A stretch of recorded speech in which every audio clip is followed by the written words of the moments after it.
In popular culture, the Roman army is primarily associated with its famous legionaries. Disciplined and battle-hardened, they marched across Europe, paving the way for the empire. In their hands, they carried the gladius, tried and tested in hundreds of battles. At their belts, they wore the trusty pugnum, and across their chests, they wore the sturdy scutum. This is an image familiar to us from films, books, and even computer games. But Rome's true military power lay not only in its infantry. At the height of their power, the Romans possessed technologies that struck fear into their enemies long before hand-to-hand combat began. This weapon, undeservedly forgotten, was a true masterpiece of engineering. It was so effective that it was still in use in the Middle Ages, and some of its principles formed the basis of modern weaponry. It is much more dangerous than the pilum, gladius, and catapult. Watch the video to the end to find out how this terrifying weapon crushed Rome's enemies and changed the course of military campaigns. We are used to thinking of Roman weapons as iron and steel objects designed for close combat, but the most deadly weapon could have been something completely different. Such a weapon could have been the armilla, a bracelet awarded to distinguished warriors. It was not just a reward, but a symbol. When enemies saw the armilla on a legionnaire's arm, they understood that they were facing not just a soldier, but an experienced veteran. This award was of great importance. It raised the morale of the Romans and at the same time demoralized the enemy. The armilla was a kind of psychological weapon. The sight of a legionnaire wearing such bracelets made enemies doubt their victory even before the battle began. Experienced warriors who had already participated in battles many times inspired fear. They were the ones who could decide the outcome of a battle. So perhaps the armilla was not just a symbol, but a weapon that worked on a subconscious level. This award singled out the bravest warriors whose exploits were known to the entire legion. This created an effect of invincibility that struck fear into the hearts of enemies and made the Roman army invulnerable. Another important aspect was that armillas were given for special merits, for bravery in battle, for saving a comrade, for capturing an enemy banner. It was not a mass award. Each bracelet told a story of how its owner had distinguished himself in a critical situation. For example, a legionnaire who fought one-on-one with an enemy leader and won would get an armilla, and his name would be passed around. This created legends that not only inspired other soldiers, but also made the enemy see the Romans as not just an army, but a group of heroes. The Roman army had a whole system of awards designed to boost morale. In addition to the armilla, there were phalae, metal discs attached to armor, and torques necklaces. All these awards had the same purpose: to create a visual image of invincibility. Imagine a barbarian chieftain looking at an approaching Roman legion. He sees thousands of shields, shining armor, and many soldiers wearing these gleaming awards on their chests and arms. This tells him that he is not facing an ordinary army, but an elite force that has already proven its valor. It is not just a sight of armed men, but a spectacle that inspires awe. In psychology, this is called a demonstration of strength. The Romans were masters of this technique. The award system also helped maintain discipline and loyalty. Soldiers knew that their exploits would not go unnoticed. They strove not only to survive, but also to distinguish themselves in order to receive an honorable symbol. This created healthy competition and motivated each legionnaire to be the best. Each armilla was not only a testament to his past achievements, but also an incentive for future ones. It was a kind of psychological investment in each soldier that paid off on the battlefield. In the ancient world, where information spread slowly and personal impressions played a huge role, such symbols were of enormous importance. The Romans understood that battles were won not only by the strength of arms, but also by the strength of spirit. They knew that if they could break the enemy's will before the battle began, victory was almost guaranteed. And the armilla was one of the key tools in this psychological warfare. It required no lead, steel, or gunpowder, but was no less destructive. It worked on the most fundamental level, the level of human fear and insecurity. Such awards also played an important role in the social hierarchy within the legion. A legionnaire with one or more armillae was highly respected among his comrades. He was not just an ordinary soldier, but a veteran who was sought out for advice and looked up to. This created a kind of elite within the army, which further strengthened its internal structure. Thus, the armilla served not only as an external symbol, but also as an internal factor of cohesion. In addition to the armilla, there were other awards that symbolized special merits. For example, crowns made of different materials, gold, silver, or even oak leaves. Each of them had its own meaning. The crown of Muralis was awarded to the first person to climb the enemy wall during an assault. The crown of Civica was awarded for saving the life of a Roman citizen.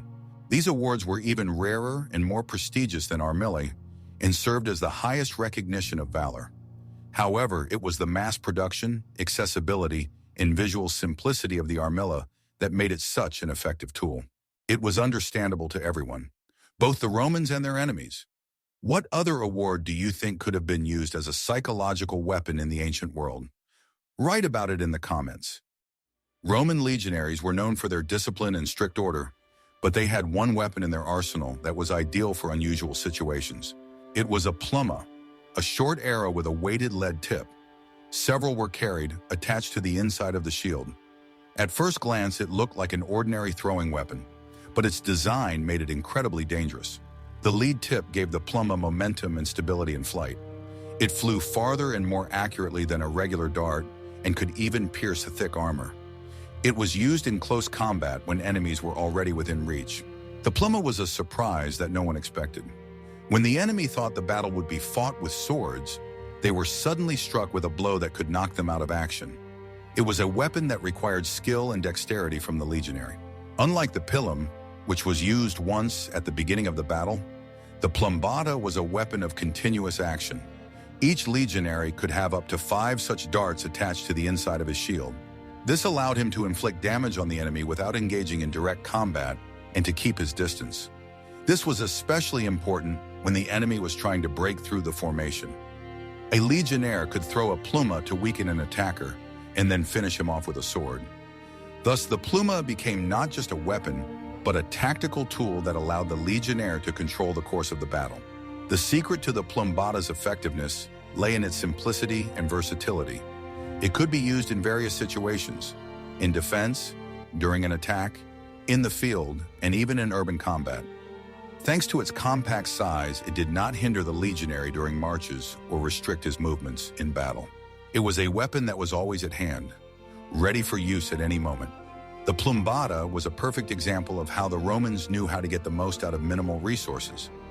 They did not chase after complex and expensive technologies, but relied on efficiency and practicality. The use of the plumbata was part of a broader tactic based on psychological suppression.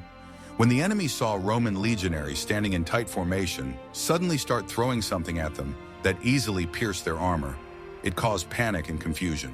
It was not just a physical attack, but a psychological one that undermined the enemy's morale. They did not know what to expect next, and this made them vulnerable. Thus, the plumba became not just a weapon, but a tool for manipulating the battlefield. In a way, the pluma reflected the very essence of the Roman military machine. It was practical, effective, and, most importantly, it was always one step ahead of the enemy. It showed that Roman engineers and commanders thought not only about how to win a battle, but also about how to make victory easier and faster. They used every little thing, every element, to gain an advantage over the enemy. The pluma was one of those little things that ultimately made the difference between victory and defeat. It was proof that the Roman army was not just a collection of soldiers, but a well-oiled machine in which every detail mattered. It was thanks to such hidden details and well-thought-out decisions that the Roman army remained undefeated for centuries. They knew how to not only fight, but also deceive, surprise, and demoralize. They did not simply defeat their enemies, they crushed them. So what was this deadly weapon that the Romans used when it seemed they had no more tricks up their sleeves? Keep watching. We'll tell you more. Roman legionaries were not only fighters, but also engineers. They carried an axe with them, a tool that was indispensable on a campaign. At first glance, it looks like an ordinary axe, but its design was unique. One side was a sharp blade, and the other was a wide, blunt surface designed for striking. This axe was not only a weapon, but also a construction tool. With its help, legionaries could chop trees, prepare logs for building forts, lay roads, and build bridges. It was a weapon that made the Roman army self-sufficient. Roman soldiers could build a camp in a matter of hours, which gave them a huge advantage in battle. When the enemy thought the Romans would rest after a long march, they were already building impregnable fortifications. The axe was also used in close combat. It could pierce shields and armor, making it a dangerous weapon. But its main advantage was that it was a versatile tool that could solve any problem. This versatility made it indispensable. The Roman army could move across any terrain and overcome any obstacle because every soldier had this simple but incredibly useful tool. Among other things, the axe was a symbol of Roman engineering prowess. It was part of what set the Roman army apart from others. While barbarian tribes relied on brute force, the Romans relied on well-thought-out tactics and logistics. They understood that war was not just about fighting, but also about the ability to organize and adapt quickly to changing conditions. The axe was the perfect embodiment of this philosophy. It was a tool that allowed them not only to fight, but to win. Roman military camps were true works of art, and the axe played a key role in their creation. In a matter of hours, a fully fledged city surrounded by moats, walls, and towers was created from nothing. It was not just a place to sleep, but a full-fledged fortress that could withstand a siege. It was a psychological attack on the enemy, who saw the Romans magically create impregnable fortifications. And all this was done with simple tools such as axes, shovels, and pickaxes. The axe was also a symbol of Roman discipline. Every action in the Roman army was regulated, and the construction of the camp was no exception. Every legionnaire knew his role, knew what he had to do, and did it quickly and efficiently, and the axe was the tool that helped him do that. It was not just a piece of metal, but part of a well-coordinated mechanism that worked as a single unit. It was a weapon that allowed the Romans to win not only on the battlefield, but also in the logistical war. Thus, the Roman axe was not just a weapon, but a symbol of the Roman military machine. It was the embodiment of Roman pragmatism, discipline, and engineering talent. It was a tool that allowed the Romans not just to fight, but to dominate. It was a weapon that was indispensable in any campaign, in any battle. It was a weapon that made the Roman army invincible. Another important point worth noting is the standardization of Roman equipment. Roman axes, like many other tools, were manufactured according to a single design. This made it easy to replace broken or lost parts, which was critical on long campaigns. A soldier could obtain a new axe anywhere in the empire and be confident that it would be perfectly suited to his needs. This was not just a convenience, but part of a system that made the Roman army invincible. Standardization also simplified training. Every legionnaire knew how to use an axe because they were all the same. This allowed them to work as a team, as a single unit, which was key to their success. The Roman army was not just a collection of warriors, but a well-oiled machine in which every detail mattered, and the Roman axe was one of those details. Roman legionaries always knew where the enemy was. This was possible thanks to effective reconnaissance that used a unique weapon. It was the pons, a small but incredibly sharp knife carried by scouts. It was concealed and did not attract attention, making it ideal for covert operations. The plectrum was not just a knife, but a tool for delivering precise strikes. Its blade was so sharp that it could pierce even chainmail. It was ideal for surprise attacks and silent operations. The pontifex was a weapon that struck terror into the hearts of enemies.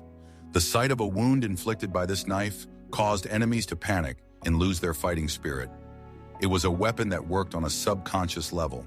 If you think your neighbor snores like a barbarian who has just been shown a palm, wait until you see what the Romans used to throw stones at a distance. Stay with us. We'll tell you more about it. The pontifex was not just a weapon, it was a tool that symbolized the essence of Roman intelligence. The Romans did not rely on chance or luck. They used everything they could to gain an advantage over their enemies. The pons was one such tool. It allowed Roman scouts to operate covertly and effectively without attracting attention. This enabled them to gather important information, capture tongues, and carry out sabotage. In a situation where every step could be their last, the pontifex gave the scout confidence. He knew he had a reliable tool that would not let him down in a critical situation. This knife was his last chance, his insurance policy in case things did not go according to plan. It was proof that the Roman army cared about its soldiers, providing them with the best equipment possible. The use of the pontifex was part of a broader strategy. The Romans understood that war was not just a battle, but also a game of wits. They relied on information, surprise, and psychological pressure. The pontifex was a tool that allowed them to win this game. It was a kind of wild card that could change the course of an entire campaign. Thus, the plectrum was not just a knife, but a symbol of Roman military cunning. It was a tool that allowed the Romans to win even in the most difficult situations. It was a weapon that was indispensable in any campaign, in any battle. It was a weapon that made the Roman army invincible. Its history is lost in the mists of time. There is no mention of it in the Chronicles, but it was part of the equipment of Roman scouts. It was found at the sites of Roman legion encampments, confirming its use. It was part of a secret war that was waged in the shadows, a war that was no less important than open battles. Pontifex was a weapon that was part of the Roman military machine, a machine that was not just a collection of soldiers, but a well-oiled mechanism in which every detail had its own meaning. And the pontifex was one of those details that ultimately made the difference between victory and defeat. It was proof that the Roman army was not just an army, but an art of war. We often think that the Roman army relied solely on heavy infantry, but there was one weapon in their arsenal that could inflict serious damage from a distance. These were Roman slings. They were not just pieces of cloth, but highly accurate weapons. The Romans used lead bullets for their slings, which were more effective than ordinary stones. Lead bullets were heavy and compact, which gave them high speed and accuracy. They could pierce armor and shields, inflicting serious damage on the enemy. Slingers were underrated warriors, but their contribution to victory was enormous. They could suppress enemy ranks even before the legionaries entered close combat. It was a weapon that worked at long range, making it ideal for sieges and defense. The Romans did not invent the sling, but they made it part of their military machine, perfecting its use. Their army had entire units of slingers recruited from regions where this art was passed down from generation to generation, such as the Balearic Islands. These warriors were true masters of their craft. They could throw projectiles with incredible accuracy and power, comparable to modern firearms. According to ancient historians, lead bullets fired from a sling could shatter bone or pierce a helmet. What made the Roman sling so effective? First, it was the material. Lead bullets were heavier than stones of the same size. This meant that they flew farther and retained their kinetic energy, causing more serious damage upon impact. In addition, archaeologists have found inscriptions and symbols on many bullets, such as "Catch this" or "For Pompey's head." This was a kind of psychological weapon that added an insulting note to the physical damage. Secondly, the sling was a versatile weapon. It could be used in any conditions, from open fields to narrow streets. It was lightweight, compact, and inexpensive to produce. Every soldier could carry one, which made the Roman army even more flexible and adaptable. It was the perfect weapon for surprise attacks and for creating chaos in the enemy's ranks. Slingers worked in conjunction with archers, creating a veritable wall of fire of projectiles that crushed the enemy before close combat even began. Thirdly, the sling was a weapon that worked on a psychological level. When the enemy heard the whistling of flying projectiles, it caused panic and fear. They did not know where the next projectile would come from, and this caused them to lose their formation and morale. It was a weapon that worked at a distance, which made it even more terrifying. It was a weapon that was part of the Roman strategy aimed at breaking the enemy before they could put up any resistance. Thus, the Roman sling was not just a piece of cloth, but a high-tech weapon that was part of the Roman military machine. It was the embodiment of Roman pragmatism, efficiency, and engineering talent. It was a tool that allowed the Romans not just to fight, but to dominate the battlefield. It was a weapon that was indispensable in any campaign, in any battle. It was a weapon that made the Roman army invincible.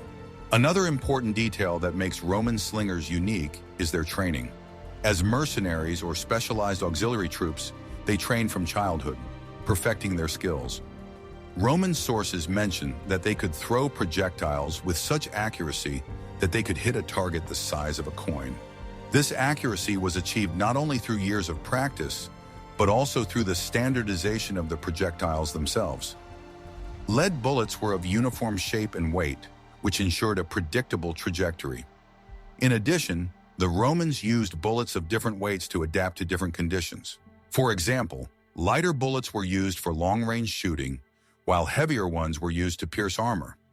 This was further proof that the Romans thought about every aspect of warfare, and even a simple weapon like the sling was perfected.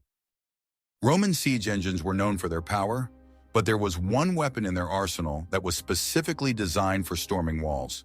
This was the falx, a large curved sword or knife that was used to destroy walls. It was not just a sword, but an engineering tool that could destroy even the strongest fortifications. The falx was made of heavy steel and had a sharp, curved blade that could pierce even thick stones. It was used to destroy masonry, remove stones, and cut passages in walls. The falx was not just a weapon, but a key tool for siege warfare. Without it, the Romans would not have been able to capture many cities. It was a symbol of their engineering genius. Unlike standard siege weapons such as battering rams and catapults, the falx was a tool for more delicate work. It was used by assault teams to break through breaches in walls, allowing Roman legions to enter the fortress. It was a weapon that required not only strength but also skill.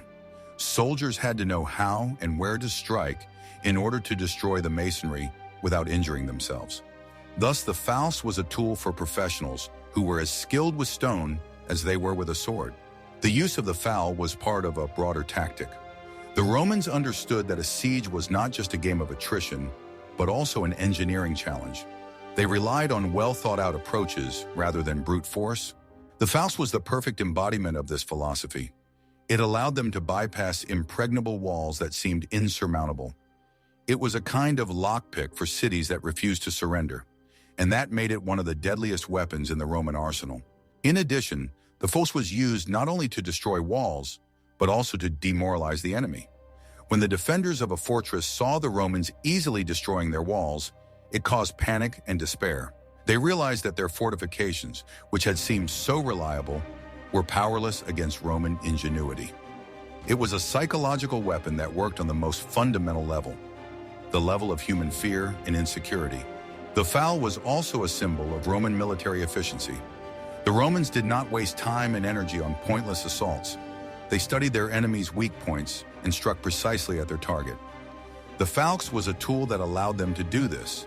It was part of a well-oiled machine in which every element had its own significance. And the falx was one of those elements that ultimately made the difference between victory and defeat. It was proof that the Roman army was not just a collection of soldiers, but a well-designed machine in which every detail had its own meaning. Thus, the falx was not just a weapon, but the embodiment of Roman engineering. It was a tool that allowed the Romans not just to fight, but to dominate. It was a weapon that was indispensable in any siege, in any battle. It was a weapon that made the Roman army invincible. It was a weapon that was part of the Roman military machine, a machine that was not just a collection of soldiers, but a well-oiled mechanism in which every detail had its own meaning. Why did the Romans pay so much attention to siege technology? Keep watching this video to find out the answer to that question. The Romans were not known as skilled sailors, but they created one weapon that helped them win naval battles. It was the corvus, a boarding bridge that was attached to the bow of a ship. It was not just a bridge, but an engineering marvel. The corvus could hook onto an enemy ship, allowing Roman legionaries to climb aboard and engage in close combat. The corvus was a revolutionary invention that changed the course of naval battles. It turned sea battles into land battles, which was to the advantage of the Romans. They could use their heavy infantry to defeat their enemies. The corvus was not just a weapon, but a strategic tool that compensated for the Romans' lack of experience in naval combat.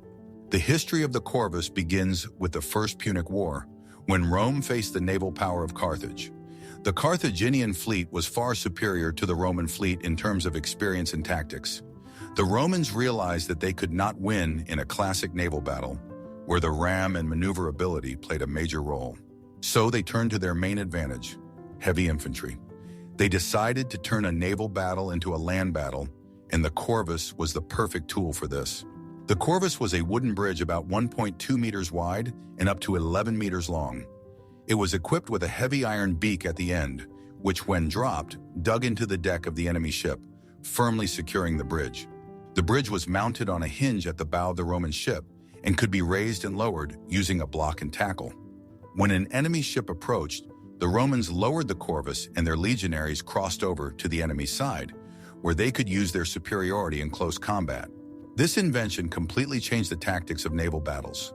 Carthaginian ships, which were fast and maneuverable, could not avoid being boarded. Roman legionaries, who were trained to fight in close formation, quickly dealt with the Carthaginian sailors. The corvus turned Carthaginian ships into traps for their own crews. It was a weapon that worked on a psychological level, instilling fear in enemies and rendering them defenseless against the Roman infantry. However, the corvus had one significant drawback. It made Roman ships unstable, especially in bad weather. Due to its weight and high center of gravity, ships could easily capsize. Ultimately, the Romans abandoned the corvus, but its contribution to victory in the First Punic War was invaluable. It allowed Rome to gain control of the Mediterranean and become a maritime power. The corvus was not just a weapon, but a symbol of Roman genius. It showed that the Romans were capable of finding unconventional solutions to complex problems. They did not copy their enemies' tactics, but created their own, which suited their strengths. It was a weapon that was part of the Roman strategy to break the enemy before they could even put up a fight. Thus, the corvus was not just a bridge, but the embodiment of Roman engineering. It was a tool that allowed the Romans not just to fight, but to dominate the battlefield. It was a weapon that was indispensable in naval battles in which the Romans had no experience. It was a weapon that made the Roman army invincible. The pilum was the main throwing spear of the Roman legionaries, but its design was unique. It had a long, thin iron tip that was specially designed to bend when it hit its target. This was not just a coincidence, but a stroke of engineering genius. When the pilum hit an enemy shield, the tip bent, rendering it unusable. The enemy could not simply pull it out and throw it back. Moreover, the bent pilum remained in the shield, making it heavy and awkward for the enemy to handle. This forced them to drop their shield, leaving them vulnerable to the next attack. The pilum was not just a spear, but a clever weapon that worked on a psychological level. The design of the pilum was carefully thought out. It consisted of a wooden shaft and a long iron rod that ended in a massive tip. The connection between the shaft and the rod was weak, which further contributed to its breakage upon impact. This ensured that the pilum could not be used against the Romans. It was not just a weapon, but a kind of disposable projectile that fulfilled its purpose and then became useless. The use of the pilum was part of Roman tactics. Before close combat began, the legionaries in the front ranks threw their pilums at the enemy. This created a veritable wall of projectiles that crushed the enemy ranks. This was not only physical, but also psychological pressure. Enemies who saw their shields being pierced lost their fighting spirit and panicked. This allowed the Romans to easily break through the enemy lines and engage in close combat, where they had the upper hand. The pilum was not just a spear, but a multifunctional tool. It was used not only for throwing, but also for close combat. Legionaries could use it as a short spear to fend off enemy attacks. This made the pilum a versatile weapon that was useful in all conditions. It was a perfect example of how the Romans knew how to get the most out of minimal resources. The pilum was also a symbol of Roman discipline and tactical thinking. Every legionary knew when and how to use it. It was part of a well-oiled machine in which every element had its own significance. And the pilum was one of those elements that ultimately made the difference between victory and defeat. It was proof that the Roman army was not just a collection of soldiers, but a well-designed machine in which every detail had its own meaning. Roman throwing machines such as the scorpion and ballista were among the most powerful and accurate in the ancient world. They were not just huge catapults, but high-precision weapons that could shoot over long distances. The scorpion was a smaller and more accurate weapon used to shoot at specific targets, such as enemy commanders. The ballista was a larger and more powerful weapon used to destroy walls and defensive structures. These machines were a key element in Roman sieges. They could suppress enemy defenses and pave the way for legionnaires. These machines were a symbol of Roman military engineering. At first glance, the scorpion resembled a giant crossbow. It fired large, heavy bolts capable of piercing a shield or even several warriors. But its main advantage was its incredible accuracy. Thanks to a complex system of torsion springs twisted from horsehair or animal tendons, the scorpion could hit a target the size of a man at a distance of up to 400 meters. This allowed the Romans to take out enemy commanders, standard-bearers, and other key figures, which led to disorganization in the enemy ranks.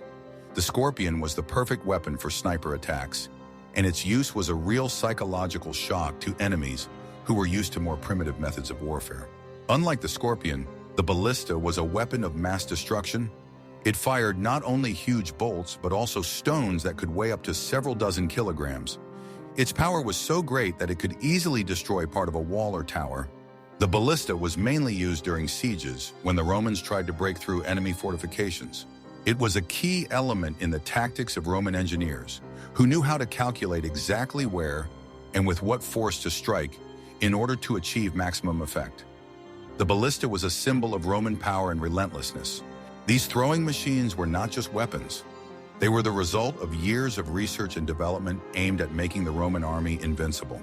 The Romans were the first to use standardized parts for their machines, which made them easy to repair and assemble on the battlefield. This gave them a huge advantage over their enemies, who used more primitive and unreliable weapons. The use of scorpions and ballistae was part of a broader tactic. The Romans did not rely on chance or luck. They used everything they could to gain an advantage over their enemies. These machines were part of their strategy to break the enemy before they could put up a fight. They were a symbol of Roman engineering genius. The most deadly Roman weapon was the Roman road. These were not just roads, but a logistic system that allowed the Roman army to move quickly throughout the empire. Legions could be moved from one end of the empire to the other in a matter of weeks, giving them a huge advantage over their enemies. The roads allowed supplies, weapons, and reinforcements to be delivered to any point in the empire. They were the lifeblood of Rome. Without them, the empire could not have existed. The roads were a symbol of Roman order and organization. They were a weapon that worked on a global scale. Roman roads were an engineering marvel. They were built with every detail in mind. They had a solid foundation of stone, gravel, and sand that prevented them from crumbling. Their surface was paved with large, tightly fitted slabs that provided a smooth and durable surface. The roads were designed to withstand enormous weight and loads, making them ideal for the movement of troops and heavy equipment. They were also equipped with drainage systems that carried water away and prevented flooding, making them suitable for use in all weather conditions. Road construction was one of the main activities of Roman legionaries. They not only fought, but also built, and this made them invincible. Legionaries were trained in engineering and could build roads even in the most difficult conditions, through mountains and swamps. This was part of the Roman strategy, which was based on dominating not only the battlefield, but also logistics. The Romans understood that the rapid transfer of troops and supplies could decide the outcome of a war, and they relied on this. Roman roads were also a symbol of Roman power. They connected cities and provinces, which helped to integrate and strengthen the empire. They allowed Roman officials and merchants to move quickly, which contributed to the development of the economy and culture. Roads were not just a tool for war, but a tool for civilization. They were the embodiment of Roman order and organization, which were the main reasons for their success. We have learned that the most deadly Roman weapon was not the sword or the catapult, but engineering and logistics. The Romans were not just warriors, but scientists and engineers who used their knowledge to create weapons that were unmatched. This helped them conquer the world and build the greatest empire in history. The Romans understood that victory depended not only on strength, but also on intelligence. They used their knowledge and experience to create weapons that were ahead of their time. They were the first to use standardized parts for their machines, which made them easy to repair and assemble on the battlefield. They were the first to use psychological weapons to break the will of their enemies. They were the first to build an empire that was held together by logistics and discipline. What other little-known facts about the Roman army do you know? Share your thoughts in the comments, and don't forget to subscribe to our channel so you don't miss any new videos.